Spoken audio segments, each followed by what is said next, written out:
We're back again. Webale kubanti otulaba, webale kubanti o subscribing, and of course, webale kubanti otambula naffe. Today, I want to talk about these two fantastic albums from two different fantastic artists, all the way from Uganda. I'm talking about Bebe, I'm talking about Lydia, Jazmine. So far, ebintu bannange bitambulira ddala bulungi, and of course, this is the new era. Tulina okuba ntukolamu ebintu.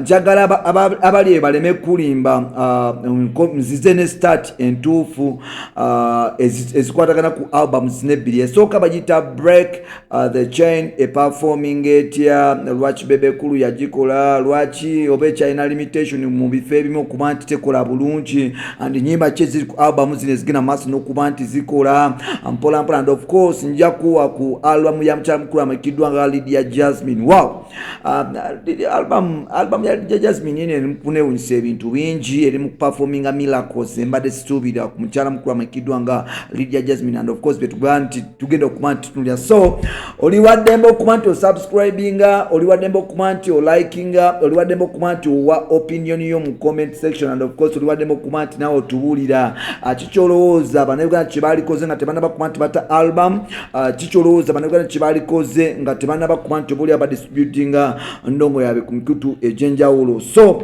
tuli wano mpola mpola nga tulaba ngenda kukozesa omukutu gwa Spotify okuba nti I describe Bebe Cool's new album. Album eno bagiyita Break the Chain. Eriko ennyimba nyingi mpola mpola, and of course kuliko ennyimba ez'enjawulo, kuliko collaborations nga 3, emu featuring DJ, omu kuliko Joshua Baraka, and kuliko Yemi Aradi all the way from Nigeria. And of course this album ekikoonyesa nti mu kusooka yagenda maaso n'okuba nti performinga better ku mikutu egy'enjawulo, and specifically nga benakugambye ku mukutu ogwa Spotify album eno in the first weeks yasooka n'okuba nti hitting emitwalo 2 in the first week of its release. Yagenda maaso n'okuba nti hitting emitwalo 2, era in the first week yagenda maaso n'okuba nti egoinga kuba listeners baali batandika emitwalo 16 plus emitwalo 2, naye ne bamala nga beesala mpola mpola. Simanyi lwaki bagenda maaso n'okuba nti beesala. Njagala kutegeeza lwe naatulaba nti album newankubadde ngenda maaso n'okuba nti abantu bagenda streams zigenda zeeyongera ku bikutu egy'enjawulo, but his listeners ku Spotify bagenda beesala. Album etuuse ku ki? Album eno tuli mu myezi, I think myezi 2. Album erina aba listeners emitwalo 82 ku Spotify. I think bw'otunulira album za Uganda zigenze maaso n'okuba nti ziyitinga buzz so high kwezo platforms ez'enjawulo. I think yemu kweyo bwebanga si yeesoose, but waliwo omukyala mukulu eyanewunyisiza bamuyita Lydia Jazmine. Lydia Jazmine ono gwolaba ali mukola ebintu ebyenjawulo ku mikutu gino. Simanyi lwaki oba akikola atya, but I think the way engeri ya distributing album, the one and only yes, Lydia Jazmine nga bwe twavayo tubategeeza nti yagenda mu maaso n'okuba nti ata album ye ennaku z'omwezi I think 25 last Friday. Album eno yagenda maaso n'okuba nti agita n'akola listeners party ennaku z'omwezi 27 ku birthday yagikulira wali ku Nonyivi mu kibuga kyattu Kampala, and of course ebintu byagenda maaso n'okuba nti performinga bigenda bulungi nga bwe tusuubira mpola mpola. And of course album eno ekikwewunyisa egenda maaso n'okuba nti surprisinga mu mbeera ey'enjawulo, nti bw'otunulira album ya Lydia Jazmine so far egenda mu maaso n'okuba nti increasing streams so far ku plays oba streams ze yakafuna ku Audiomack. Album eno yakafuna emitwalo 25 ku Audiomack ba listeners oba plays ku Audiomack, emitwalo 25 in just 4 days. Kikulaga nti eno album egenda maaso n'okuba nti ekolera Lydia Jazmine ebyafaayo ebyenjawulo. And of course bw'otunulira ku mukutu gwe ogwa bw'otunulira YouTube ye, YouTube yagenda maaso n'okuba nti eyingiza enyimba nga nnya enyimba nnya mu chats zaayo eza Uganda, YouTube chats Uganda. Kuliko collaborations ezigenda maaso n'okuba nti ziyitinga mpolampola, and of course in just few days audio nga si video. Bw'otunuulira audio gwe baakola oluyimba olumanyikiddwa nga Sure lwe batana bakuba nti bakolera video featuring Dr. Jose Chameleon, lulimu emitwalo 10, tugenda kuweza emitwalo 15 in just 5 days. And of course bw'otunuulira Your Ways olumu ku luyimba lwe basobola okuba nti making a main track oba focus track on this album baluyita Your Ways, featuring Mr. Mukulu amanyikiddwa nga Scales all the way from Nigeria. Your Ways kandabe wano ku Your Ways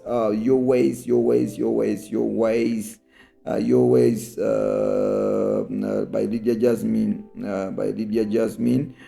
Bino nno tuleta start entuufu. Your Ways by Lydia Jazmine nalwo lugeze maaso n'okuba nti just one day video ekulaga nti eri ku mitwalo 17 tekoze bubi. And of course yes, video eri mitwalo 17 in just one day. And of course bw'otunuulira audio naye oba yes bw'otunuulira audio Your Ways Police. This is how Lydia Jazmine's album bwegenda maaso n'okuba nti performinga on YouTube. Olina lumanyikiddwa nga Lydia Your Ways video ya lunaku lumu bakagiteeka ina omutwalo 17 mpolampola. And of course oluyimba audio ekyasinza okuba nti ebeera y'amaanyi ku eno album bagiyita Sure featuring Dr. Jose Chameleon egenda kukola mitwalo 15 in just 5 days. And of course Lydia Jazmine oluyimba lumanyikiddwa nga Police lulina 7.9 yes 7.9 views on YouTube. And of course oluyimba audio eya Your Ways Scales ne Lydia Jazmine ni mukenda. Lydia Jazmine oluyimba oweewala alulina 8K. And of course kuliko collabs nyingi. Lydia Jazmine's Birthday featuring Lydia Kitaka olulina mutwalo mulamba. And of course kikulaga eno album ekyenjawulo kiriko oluyimba olulala olugenda maaso n'okuba nti lufuuka olwetta balita Starter featuring Brothbury, that is I think Lydia Mbabas and Jack Chandiru. Oluyimba lwa Amaanyi bulungi nnyo mpolampola lwagenda maaso banetindikwa the Brothbury's bagenda maaso n'okuba nti lukola bulungi. So album for the first time enyimba ezisinga obungi ku mikutu gino tegikola bulungi album zendala naye kikulaga nti Lydia Jazmine album yegenda maaso n'okuba nti oba oli streamingibwa bulungi. Bw'ogenda ku mukutu ogwa Spotify kijja kwewunyisa nti streams za Lydia Jazmine ku mikutu gyonna album mu nnaku 5 ku mikutu emirala egy'enjawulo gyonna erina streams emitwalo 5. Ekikulaga nti oba oli Bannayuganda bagenda maaso n'okuba nti bajjumbira ebintu ebyenjawulo. Bannayuganda bagenda maaso n'okuba nti bajjumbira album eno era nga of course Lydia Jazmine ekyenjawulo kyalina nti first of all ekimuleetedde okuba nti afuna numbers zino her album compared ku album ya Uncle Bebe nti bapitchinga bulungi waka waabwe. And of course zezimu ku ekyo ekimuyamba okuba nti ebintu abikola nga bigenda maaso n'okuba nti bitambula the one and only. And of course kyamuyambako nnyo okuba nti akola ebintu ebyenjawulo. So I'm so happy for Lydia Jazmine. And of course bw'otunuulira mu ku album eno ku Apple Music eri number 1 album Apple Music top charts Uganda. The album ekyakulembedde of course kikulaga nti oba oliawo Lydia Jazmine is performing better on this album. And of course nja kuwa credit ba distributor be 1 RPM banono ngenzo okukizula nti ba serious artists aba Africa nalabye ba Scales nalabye bayimbi banja bagenda mu maaso okuba nti bakozesa distribution company eno. And of course kyayambyeko nnyo Lydia Jazmine bino ebintu okuba nti performing better kuba nti yakozesa 1 RPM ngate waliwo mu Uganda ali wano omuvuko bamuyita Peter. Abayimbi oba ino omuyimbi wonjagala bugana amagezi ogendo ogamuwe agakozese bulungi omuvuka bamuyita Peter. Yasobola okuba nti bakwatagana ne manager wa Lydia Jazmine amanyikiddwa nga Saka abendera okuba nti bakola bino ebintu ebyenjawulo. So kyamuyambyeko nnyo okuba nti album ya Lydia Jazmine egenda maaso n'okuba nti ekuba. And so far like it or not Lydia Jazmine album ye eyinza okuba nti breaking records mu Uganda mu album za Uganda ezigenda maaso n'okuba nti zigenda ziteebwa mpolampola. And of course nategeddeko nti within and around November tujja kufunayo muna Uganda agenda okuta album ye Joshua Baraka agenda kuba nti ata album, and of course nategeddeko nti album eno bwe batabe nti bakikola bagikyusa album eno bajja giyita erinnya emanyikiddwa nga Wrong Places. Otunulira Joshua Baraka ye muyimbi agenda maaso n'okuba nti breaking a chains ku world chart music Shazam oluyimba lwezigenda maaso n'okuba nti lukola bulungi nambali moja mu Uganda, nambali moja wa and of course asobola okuba nti afuna places ez'enjawulo, olina streams emiliyoni 15 ku Spotify. Ekimuwa enkizo. Bw'otunuulira Joshua Baraka mu streams zagenda maaso n'okuba nti afuna ne ba monthly listeners bagenda maaso, ye muyimbi omu ku bannayuganda bensuubira nti tewali amwenkanamu. Let me check Joshua on Spotify mkubuulire Joshua Baraka akola atya. I'm checking here okusobola okuba nti nkulaga ba listeners be bagenda mu maaso n'okuba nti abeera nabo. Of course Joshua Baraka alina ba listeners, monthly listeners, ba subscribers abasubscribinga ku abawuliriza endongo ya Joshua Baraka monthly on Spotify bali mu 7,900 mu kitundu mu bina.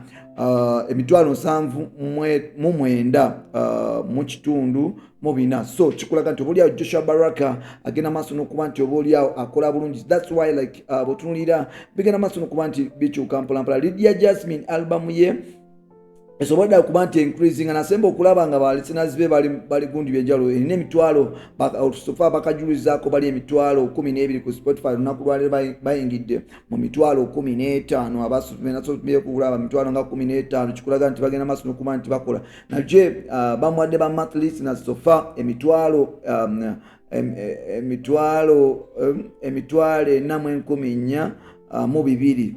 See wabi for a start, and of course bw'otunulira Bebe cool since he released his album ba listeners babamu bagenda maaso n'okuba nti besalako, but of course oluyimba lwe bakola ne gundi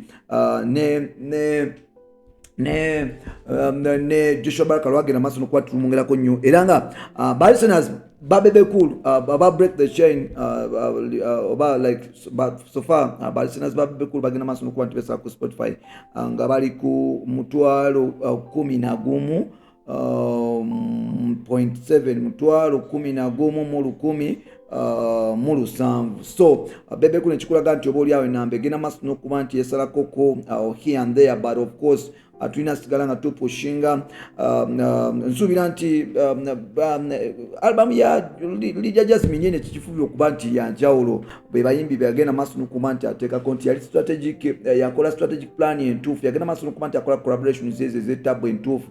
Yagenda Tanzania n'ajjayo omusajja mukulu amanyikiddwa nga Lava n'amuwa ku nnamba. Otunulira mu Uganda yajjayo abayimbi ba mirundi 3, yajjayo Jose Chameleone alina market ya Uganda, Kenya ne Sudan, Zambia, Zimbabwe, Kogata, Congo, Burundi. Kimuyambye nnyo kuba nti oluyimba lw'eshuwa lupenetrating business. Bw'otunulira Lydia kitaka y'omu ku bayimbi abalina world be bamu ku bayimbi abalina amatu agawulizibwa, and of course bw'otunulira musajja mukulu amanyikiddwa nga bamuyita Lydia kitaka oluyimba bayita batya lugenda maaso n'okuba nti tukola bulungi. Naye kyansurprise nakweno album lwe luyimba lwa Bruce Lee, Jack Chandler, Lilian Mbabazi obaoliawo ne oba ne Cindy. I think luyimba luno lulimu performing better zimu ku nnyimba eziyingidde charts za different music stores ez'enjawulo. Bw'ogenda ku YouTube lugenda maaso n'okuba nti tukola bulungi, bw'ogenda ku Apple Music lugenda maaso n'okuba nti tukola bulungi, Spotify zimu ku nnyimba zasinza okuba nti bawuliza. So n'olwekyo Lydia Jazmine kyamufudde w'enjawulo, ate nga ne Rwanda abaddeyo n'omuyimbi ow'amaanyi amanyikiddwa nga Mwiza mpolampola. So I think album eno kyamuyambye bulungi okuba nti agikola mpolampola. So far Lydia Jazmine is performing better compared to Bebe ku bbanga tono nnyo. Lydia Jazmine against maaso n'okuba nti akola ebyafuluma bitanda bigibiso kankomeo nate era mawulire amalala mpola.